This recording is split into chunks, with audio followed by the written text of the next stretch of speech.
Hi everyone, it's Mrs. Fowler and Jazz again. We're just going to read the next bit of the Twits for you. Mrs. Twit has the shrinks. As soon as Mrs. Twit sat down, Mr. Twit pointed at her and shouted, "There you are! You're sitting in your old chair and you've shrunk so much your feet aren't even touching the ground."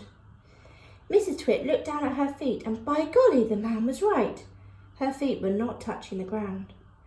Mr. Twit, you see, had been just as clever with the chair as he'd been with the walking stick. Every night when he had gone downstairs and stuck a little bit extra onto the stick, he'd done the same to the four legs of Mrs. Twit's chair. "Just look at you sitting there in your same old chair," he cried, "and you've shrunk so much your feet are dangling in the air." Mrs. Twit went white with fear.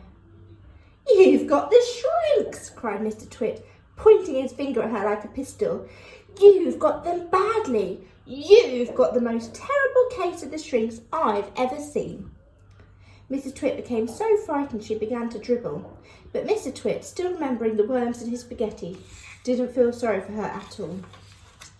"I suppose you know what happens to you when you get the shrinks," he said. "What?" gasped Mrs. Twit. "What happens?"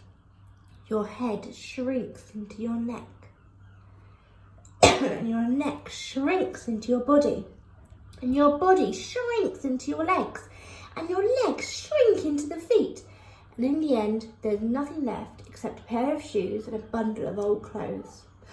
"I can't bear it," cried Mrs. Twit. "It's a terrible disease," said Mr. Twit, "the worst in the world."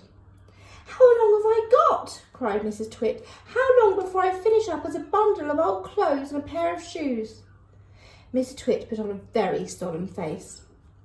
"At the rate you're going," he said, shaking his head sadly, "I'd say not more than 10 or 11 days.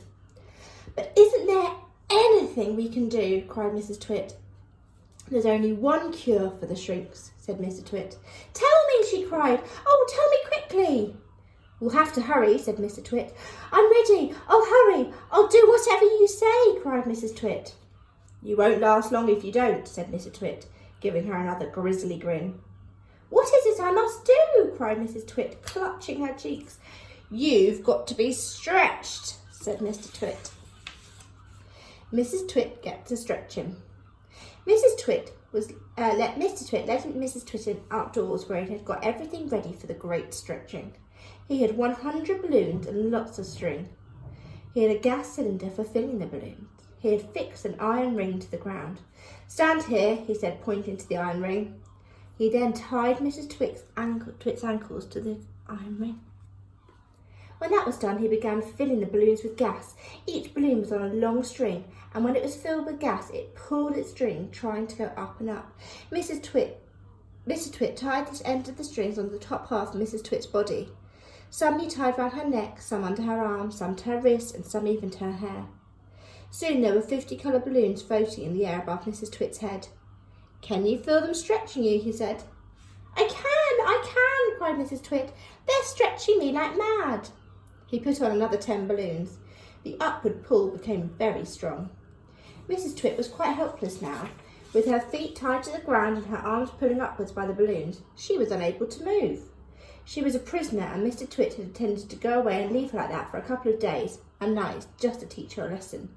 In fact, he was just about to do that when Mrs. Twit opened her big mouth and said something silly. "Are you sure my feet are tied properly to the ground?" she gasped. "If those strings around my ankles break, it will be goodbye for me."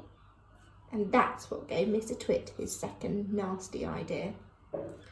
Mrs. Twit goes ballooning up. "There's enough pull here to take me to the moon," Mrs. Twit cried out. "Take you to the moon?" exclaimed Mr. Twit. "What a ghastly thought.